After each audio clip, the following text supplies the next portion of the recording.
Friends, നിങ്ങളുടെ employment registration നിങ്ങൾക്ക് ഇതുവരെ പുതുക്കിയിട്ടില്ലെങ്കിൽ നിങ്ങൾക്ക് ഇപ്പോൾ പുതുക്കാനുള്ള ഒരു സ്പെഷ്യൽ റിന്യൂവൽ ഓപ്ഷനിലൂടെ നിങ്ങൾക്ക് പുതുക്കാനുള്ളൊരു അവസരം വന്നിട്ടുണ്ട്. അത് നിങ്ങളുടെ മൊബൈൽ ഉപയോഗിച്ചിട്ട് നിങ്ങൾക്ക് പുതുക്കാൻ പറ്റും. നിങ്ങളെ എംപ്ലോയ്മെൻറ്റ് എക്സ്ചേഞ്ചിൽ പോകേണ്ട ആവശ്യമൊന്നുമില്ല. ഡയറക്റ്റ് നിങ്ങൾക്ക് മൊബൈൽ ഉപയോഗിച്ച് 1-2 ക്ലിക്കിൽ നിങ്ങൾക്ക് ഇത് പുതുക്കാൻ പറ്റും. അപ്പോൾ എങ്ങനെയാണ് നമ്മളത് പുതുക്കേണ്ടത്, നമ്മുടെ സീനിയോറിറ്റി എങ്ങനെ നിലനിർത്താം എന്നുള്ള കാര്യങ്ങൾ ഉൾപ്പെടെ ഡീറ്റെയിൽ ആയിട്ടുള്ള വീഡിയോ ആണ്. അപ്പോൾ നമ്മുടെ ചാനലിൽ ജോബ് അപ്ഡേഷനുമായിട്ട് ബന്ധപ്പെട്ടുള്ള വീഡിയോസാണ് നമ്മൾ ചെയ്യുന്നത്. അപ്പോൾ അത്തരം വീഡിയോസൊക്കെ ലഭിക്കാനായിട്ട് നമ്മുടെ ചാനലിൽ കയറി റീസെൻ്റായി ചെയ്ത വീഡിയോസും കാര്യങ്ങളൊക്കെ കാണാം. അവിടെ കാണാം India post job, GDS result, അതുപോലെ റെയിൽവേ അപ്രൻറ്റീസ്, റിക്രൂട്ട്മെൻറ്റ്, അതുപോലെ NBCC recruitment, airport jobs, then meat production of India limited notification, SBI youth fellowship ഉണ്ട്. പിന്നെ അതുപോലെ തന്നെ നിങ്ങൾക്ക് എല്ലാവിധ കാറ്റഗറി ജോബ്സും ഒക്കെ ഇവിടെ നമ്മൾ ചെയ്യുന്നുണ്ട്. ഓക്കെ, എല്ലാ central government, state government, public sector undertaking സ്ഥാപനങ്ങളുടെ ഒക്കെ വീഡിയോസ് ചെയ്യുന്നുണ്ട്. ഒക്കെ നമ്മുടെ ചാനലിൽ കയറി നിങ്ങൾക്ക് കാണാൻ പറ്റും കേട്ടോ. സബ്സ്ക്രൈബ് ചെയ്യുക, ബെല്ലേക്ക് എനേബിൾ ചെയ്ത് വെക്കുക. പിന്നെ നിങ്ങൾക്ക് മെമ്പർഷിപ്പ് എടുക്കാനുള്ള സ്കീമും ഉണ്ട്, അതും ചെയ്യാവുന്നതാണ്. അപ്പോൾ ഇതായിരിക്കും നിങ്ങൾക്ക് നിങ്ങളുടെ കയ്യിലുള്ള കാർഡ്. ഓക്കെ, ഐഡൻറ്റിറ്റി കാർഡ് നമ്മൾ ഈ രീതിയിലായിരിക്കാം. അപ്പോൾ ഇങ്ങനെ ഈ രീതിയിലാണെങ്കിൽ നിങ്ങൾക്ക് ഇവിടെ രജിസ്റ്റർ നമ്പർ ഇവിടെ ഉണ്ടാവും. കണ്ടോ, ഇവിടെ നിങ്ങൾക്ക് രജിസ്റ്റർ നമ്പർ, ഈ രജിസ്റ്റർ നമ്പറാണ് നമ്മൾ ഓൺലൈനായിട്ട് കൊടുക്കേണ്ടത്. അത് കാണിക്കാം ഞാൻ ആദ്യം. അപ്പോൾ നിങ്ങൾക്ക് ഇതിലേക്ക് പുതുക്കുന്നതിനായിട്ട് ഡയറക്റ്റ് ലിങ്ക് തരാം. അതിനായിട്ട് നിങ്ങൾ വീഡിയോയുടെ ഡിസ്ക്രിപ്ഷനിൽ ഞാൻ റിന്യൂവൽ ലിങ്ക് പറഞ്ഞിട്ട് കൊടുക്കും. അപ്പോൾ അതിൽ നിങ്ങൾ ക്ലിക്ക് ചെയ്യുമ്പോൾ ഈ കേരള ജോബ്സ് ആണ് ഈ ഒരു പേജിലേക്കായിരിക്കും വരിക. ഇവിടെ നിങ്ങൾ താഴോട്ട് വരിക, ഈ ടാബിളിൽ ഇവിടെയൊക്കെ നിങ്ങൾക്ക് വിവിധ ജോബ്സാണ് കേരളത്തിലുള്ള, അതൊക്കെ ജസ്റ്റ് ഡയറക്റ്റ് ലിങ്കുകൾ കൊടുത്തിട്ടുണ്ട്. ഇപ്പോൾ ഇവിടെ നമ്മൾ എംപ്ലോയ്മെൻറ്റ് എക്സ്ചേഞ്ച് ഇവിടെ കണ്ടോ, ലാസ്റ്റ് ഈ ഒരു ടാബിളിൽ ഇവിടെ എംപ്ലോയ്മെൻറ്റ് എക്സ്ചേഞ്ച് സ്പെഷ്യൽ റിന്യൂവൽ എന്ന് പറഞ്ഞിട്ട് ഇവിടെ കൊടുത്തിട്ടുണ്ട്. റിന്യൂവൽ ലിങ്ക് ഇങ്ങനെ റിന്യൂ ചെയ്യാനുള്ള ലാസ്റ്റ് ഡേറ്റ് നിങ്ങൾക്ക് 30 ഏപ്രിൽ 30 വരെ നിങ്ങൾക്ക് സമയമുണ്ട് കേട്ടോ. അപ്പോൾ ഏപ്രിൽ 30 കഴിഞ്ഞാൽ പിന്നെ നമുക്ക് പറ്റില്ല. ഏപ്രിൽ 30 വരെ നിങ്ങൾക്ക് എന്തെങ്കിലും കാരണം കൊണ്ട് റിന്യൂ ചെയ്യാൻ പറ്റിയിട്ടില്ലെങ്കിൽ ഇത് അവിടെ വ്യക്തമായിട്ട് കൊടുത്തിട്ടുണ്ട്. ജസ്റ്റ് എനിക്ക് കാണിക്കാം. ഇതുണ്ട്, നമുക്ക് എംപ്ലോയ്മെൻറ്റ് രജിസ്ട്രേഷൻ കാർഡിൽ നമുക്ക് ഈ പറയുന്ന 10/94 മുതൽ 10/2025 വരെ പുതുക്കൽ രേഖപ്പെടുത്തിയിട്ടുള്ള വിവിധ കാരണങ്ങളാൽ റദ്ദായ രജിസ്ട്രേഷനുകൾ നമുക്ക് സ്പെഷ്യൽ റിന്യൂവൽ വഴി ഏപ്രിൽ 30 വരെ നിങ്ങൾക്ക് എന്ത് ചെയ്യാൻ പറ്റും, ഇത് റിന്യൂ ചെയ്യാൻ പറ്റും. ഓക്കെ, അപ്പോൾ അതിനുള്ള ലിങ്കാണ് നിങ്ങൾക്ക് ഡയറക്റ്റ് ഇത് അവിടെ റിന്യൂവൽ ലിങ്ക് എന്നുള്ളത് ക്ലിക്ക് ചെയ്യുക. ഓക്കെ, റിന്യൂവൽ ലിങ്ക് എന്നുള്ളത് ക്ലിക്ക് ചെയ്താൽ നിങ്ങൾക്ക് റിന്യൂ ചെയ്യാനുള്ള പേജിലേക്കാണ് വരിക. ഇവിടെ നിങ്ങൾ എന്ത് ചെയ്യണമെന്ന് വെച്ചാൽ ഇവിടെ കണ്ടോ, നിങ്ങൾക്ക് സ്പെഷ്യൽ റിന്യൂവൽ എന്ന് പറഞ്ഞിട്ട് ഇവിടെ കാണാം. ഇവിടെ ഡിസ്ട്രിക്റ്റ് നമ്മൾ സെലക്ട് ചെയ്യുക. ഓക്കെ, അപ്പോൾ നമ്മൾ കോഴിക്കോടാണ് ഇപ്പോൾ ഞാൻ സെലക്ട് ചെയ്യുന്നത്. നിങ്ങൾ ഏതായിരിക്കും അതിനനുസരിച്ച് സെലക്ട് ചെയ്യാം. ഓക്കെ, അതിനുശേഷം നമ്മളിവിടെ സെലക്ട് എക്സ്ചേഞ്ച്, അതിൽ നിങ്ങൾക്ക് പ്രൊഫഷണൽ ആൻഡ് എക്സിക്യൂട്ടീവ് എംപ്ലോയ്മെൻറ്റ്, അത് നമ്മൾ പ്രൊഫഷണൽ കോഴ്സാണ് കഴിഞ്ഞതെങ്കിൽ പ്രൊഫഷണലായിരിക്കും രജിസ്റ്റർ ചെയ്തിട്ടുണ്ടായിരിക്കുക.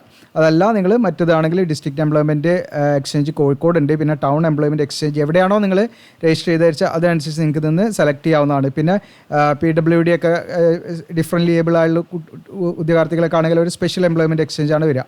ഓക്കെ, പിന്നെ RDD കോഴിക്കോട് ഇങ്ങനെയാണ് വരിക. അപ്പോൾ ഞാനിവിടെ പ്രൊഫഷണൽ ആൻഡ് എക്സിക്യൂട്ടീവ് ഇതിലാണ് ഞാൻ രജിസ്റ്റർ ചെയ്തിട്ടുണ്ടായിരുന്നത്. അപ്പോൾ അത് ജസ്റ്റ് നമ്മൾ ക്ലിക്ക് ചെയ്യുന്നു. അതിനുശേഷം ഇവിടെ ലോക്കൽ ബോഡി നമ്മൾ ഏതാണ്, പഞ്ചായത്താണോ ഇനി കോർപ്പറേഷനാണോ, അതൊക്കെ ഇതിലുണ്ടാവും. അപ്പോൾ നമ്മൾ ജസ്റ്റ് അതൊന്ന് കണ്ടെത്തുക, നമ്മുടെ പഞ്ചായത്ത് കാര്യങ്ങളൊക്കെ നിങ്ങൾ കണ്ടെത്തുക. അതിനുശേഷം ജെൻഡർ, മെയിൽ ഓർ ഫീമെയിൽ ഏതാഴ്ച നിങ്ങളത് സെലക്ട് ചെയ്യുക. അതിനുശേഷം നിങ്ങളുടെ ഡേറ്റ് ഓഫ് ബർത്ത് ഇവിടെ കൊടുക്കാം. ഓക്കെ, അതിനുശേഷം നമ്മുടെ മൊബൈൽ നമ്പർ കൊടുക്കാം. പിന്നെ ഇവിടെ ഇവിടെ രജിസ്റ്റർ നമ്പർ കൊടുക്കാം. ഓക്കെ, ഈ രജിസ്റ്റർ നമ്പർ എന്ന് പറഞ്ഞാൽ ഇവിടെ ഉണ്ടാവും, ഞാൻ ഇവിടെ കാണിച്ചില്ല. ഇതേപോലെ നിങ്ങളുടെ കാർഡ് ഉണ്ടെങ്കിൽ ഇവിടെ ഈ ടോപ്പിൽ ഇതുണ്ട് രജിസ്റ്റർ നമ്പർ എന്ന് പറഞ്ഞാൽ ഇവിടെ കാണാൻ പറ്റും. ഓക്കെ, ഈ രജിസ്റ്റർ നമ്പർ ഉണ്ടാവും ഇവിടെ.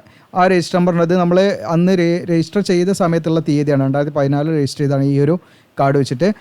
ഇവിടെയാണ് നിങ്ങൾക്ക് രജിസ്ട്രേഷൻ നമ്പർ ഉണ്ടാകുക കേട്ടോ. ആ നമ്പറാണ് നിങ്ങളിവിടെ അടിച്ചു കൊടുക്കേണ്ടത്. നിങ്ങളിത് അവിടെ അടിച്ചു കൊടുക്കേണ്ടത് ആ നമ്പറാണ്. ഓക്കെ, ഇങ്ങനെ 2 ഡിജിറ്റ് ഉണ്ടാകുമ്പോൾ കഴിഞ്ഞിട്ട് ഒരു സ്ലാഷ് ഇട്ടിട്ട് 4 ഡിജിറ്റ് അങ്ങനെ ആയിരിക്കും നമ്പർ ഉണ്ടാകുക. ഓക്കെ, അപ്പോൾ അങ്ങനെ ആ രീതിയിൽ തന്നെ നിങ്ങൾ അയച്ചു കൊടുക്കണം. എങ്ങനെയാണോ നമ്മുടെ രജിസ്ട്രേഷൻ കാർഡിൽ എഴുതിയിരിക്കുന്നത്, അവിടെ നമ്പർ എഴുതിയിരിക്കുന്നത്, അതേ ആ ഒരു ഫോർമാറ്റിൽ നമ്മൾ അവിടെ ഇട്ട് കൊടുക്കാം. ഓക്കെ, അതിന് ശേഷം നിങ്ങൾ ഈ ക്യാപ്ച കോഡ് അടിച്ചതാ, നിങ്ങൾ ഗെറ്റ് ഡീറ്റെയിൽസ് കൊടുത്താൽ നമ്മുടെ ഡീറ്റെയിൽസ് ഇവിടെ കാണിക്കും. ഞാനിത് ഡീറ്റെയിൽസ് കൊടുത്തിട്ട് ഞാൻ കാണിക്കാം. ഇപ്പോൾ ഞാൻ ഡീറ്റെയിൽസൊക്കെ കൊടുത്തു. അങ്ങനെ നിങ്ങൾ ഗെറ്റ് ഡീറ്റെയിൽസ് കൊടുക്കുമ്പോൾ രജിസ്ട്രേഷൻ ഡീറ്റെയിൽസ് ആണ് ഇവിടെ കാണാൻ പറ്റും. നിങ്ങൾക്ക് ഇവിടെ കണ്ടോ, നമ്മൾ ഈ പറയുന്ന പ്രൊഫഷണൽ എംപ്ലോയ്മെൻറ്റ് എക്സ്ചേഞ്ചിൻ്റെ അതാണ് P&E കോഴിക്കോട് എന്ന് പറഞ്ഞിട്ട് വരും. നമ്മുടെ രജിസ്ട്രേഷൻ നമ്പർ ഇവിടെ കാണിക്കും. ദെൻ ജോബ് സീക്കർ നെയിം ഉണ്ടാവും ഇവിടെ. റിന്യൂവൽ ഡ്യൂ, അപ്പോൾ സെപ്റ്റംബർ 2022 റിന്യൂ ചെയ്യേണ്ടതായിരുന്നു, അപ്പോൾ അത് ചെയ്തിട്ടില്ല. ഇപ്പോൾ നമുക്ക് റിന്യൂ ചെയ്ത് നമ്മുടെ സീനിയോറിറ്റി നിലനിർത്താൻ പറ്റും. പിന്നെ അഡ്രസ്സ് കാണിക്കും. ഓക്കെ, അപ്പോൾ ഇനി ഇവിടെ നിങ്ങൾക്ക് സീനിയോറിറ്റീൻ്റെ ആ ഒരു ഡേറ്റ് ഇവിടെ കാണിക്കും, 2016. ഇപ്പോൾ ഇവിടെ നിങ്ങൾക്ക് ഒരൊറ്റ ക്ലിക്ക് ചെയ്താൽ മതി. കണ്ടോ, അവിടെ സ്പെഷ്യൽ റിന്യൂ എന്ന് പറഞ്ഞിട്ടൊരു ബ്ലൂ ബട്ടൺ കാണാം. ഓക്കെ, ഇതെല്ലാം ഓക്കെയാണ്, നിങ്ങളുടെ തന്നെയാണ് വന്നിരിക്കുന്നതെങ്കിൽ ഇവിടെ സ്പെഷ്യൽ റിന്യൂ എന്നുള്ളത് ക്ലിക്ക് ചെയ്യാം. ഈ സ്പെഷ്യൽ റിന്യൂ ക്ലിക്ക് ചെയ്യുമ്പോൾ നമ്മളോട് ഷുവർ ആണോ എന്ന് ചോദിക്കും. ഓക്കെ കൊടുക്കാം.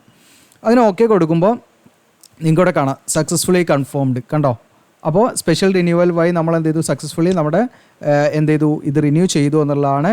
ഓക്കെ, പിന്നെ ഇവിടെ നമ്മൾ ഈ പറയുന്ന റിന്യൂവൽ കൊടുത്തപ്പോൾ സക്സസ്ഫുള്ളി റിന്യൂ ആയിട്ടുണ്ട്. അപ്പോൾ നിങ്ങൾക്ക് ഇവിടെ പ്രിൻ്റ് എടുത്തിട്ട് നോക്കാം, അല്ലെങ്കിൽ പ്രിവ്യൂ ID കാർഡ് വെച്ച് നിങ്ങൾക്ക് നോക്കാം. അതിൽ എന്തെങ്കിലും മിസ്റ്റേക്ക് ഉണ്ടെങ്കിൽ നിങ്ങൾ എന്ത് ചെയ്യണം, ഡയറക്റ്റ് ഈ പറയുന്ന ഇപ്പോൾ ഞാൻ പ്രൊഫഷണൽ ആൻഡ് എക്സിക്യൂട്ടീവ് എംപ്ലോയ്മെൻറ്റ് എക്സ്ചേഞ്ചിലാണ് ചെയ്തത്. അപ്പോൾ അവിടെയാണ് പോകേണ്ടത്. അത് പോകാൻ ഡേറ്റ് ഉണ്ട് കേട്ടോ. അത് കഴിഞ്ഞിട്ട് പോയിട്ട് കാര്യം ഉണ്ടാവില്ല. 15/5, അതായത് 15/5 ഉള്ളിൽ നിങ്ങൾ എന്ത് ചെയ്യണം, നിങ്ങൾ അവിടെ റിപ്പോർട്ട് ചെയ്യണം. അതായത് ഇപ്പോൾ നമ്മൾ ഇവിടെ നിങ്ങൾക്ക് പ്രിൻറ്റ് കൊടുക്കുക, അതുപോലെ തന്നെ പ്രിവ്യൂ ID കാർഡ് എന്നുള്ള ക്ലിക്ക് ചെയ്ത് നിങ്ങൾക്ക് നോക്കാം. അപ്പോൾ പ്രിവ്യൂ ID കാർഡ് നോക്കുമ്പോൾ നമ്മുടെ ഇങ്ങനെ പേജ് വരും. ഇതിലെന്തെങ്കിലും മിസ്റ്റേക്കുകൾ ഉണ്ടെങ്കിൽ നിങ്ങളുടെ പേരിലോ ഡേറ്റ് ഓഫ് ബർത്തിലോ എന്തെങ്കിലും മിസ്റ്റേക്കുകൾ ഉണ്ടെങ്കിൽ നിങ്ങൾക്ക് എന്ത് ചെയ്യാൻ പറ്റും, ഇവിടുന്ന് ചെക്ക് ചെയ്യാൻ പറ്റും. ഇതിലെന്തെങ്കിലും തെറ്റുകൾ ഉണ്ടെങ്കിൽ നിങ്ങൾ 15/5/2026 ഈ പറഞ്ഞിരിക്കുന്ന എംപ്ലോയ്മെൻറ്റ് എക്സ്ചേഞ്ചിൽ നമ്മൾ ഡയറക്റ്റ് റിപ്പോർട്ട് ചെയ്യണം ഡോക്യുമെൻസുമായിട്ട്.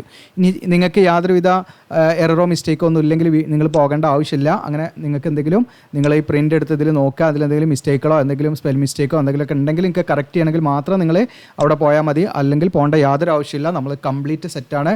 ഇനി അടുത്ത റിന്യൂവൽ ഡേറ്റ് കണ്ടോടെ, റിന്യൂവൽ ഡ്യൂ കണ്ടോ, നിങ്ങൾക്ക് 2028 റിന്യൂ ചെയ്താൽ മതി. അത് നമ്മൾ കറക്റ്റ് ആ ഡേറ്റിൽ അങ്ങനെ റിന്യൂ ചെയ്ത് പോയാൽ മതി. അപ്പോൾ നമ്മുടെ സീനിയോറിറ്റി എന്ത് ചെയ്യും, അവിടെ നിലനിർത്തപ്പെടും എന്നുള്ളതാണ്. അപ്പോൾ ഇത്രയും കാര്യങ്ങളാണ്. അപ്പോൾ നിങ്ങൾക്ക് ജസ്റ്റ് 1-2 ക്ലിക്കിൽ ചെയ്യാൻ പറ്റുന്ന ഒരു സംഭവം. നിങ്ങൾ വെറുതെ എന്താണ് നഷ്ടപ്പെടുത്തേണ്ട സീനിയോറിറ്റി. ഇപ്പോൾ പല വിദ്യാർത്ഥികൾക്കും എംപ്ലോയ്മെൻറ്റ് എക്സ്ചേഞ്ച് വഴിയൊക്കെ ജോലി കിട്ടുന്നുണ്ട്. അപ്പോൾ നിങ്ങൾ ആ സീനിയോറിറ്റി ഉണ്ടെങ്കിൽ അത് കിട്ടുള്ളൂ. നമ്മളത് പുതുക്കുക എന്നാൽ അതൊന്നും നമുക്ക് അവസരങ്ങൾ കിട്ടില്ല എന്ന് പ്രത്യേകം ശ്രദ്ധിക്കുക. അപ്പോൾ നിങ്ങളുടെ കൂട്ടുകാരിലേക്ക് മാക്സിമം ഷെയർ ചെയ്ത് കൊടുക്കുക കേട്ടോ. ഓക്കെ, നിങ്ങളുടെ മൊബൈൽ ഉപയോഗിച്ച് വളരെ സിമ്പിളായിട്ട് ചെയ്യാൻ പറ്റും. താങ്ക്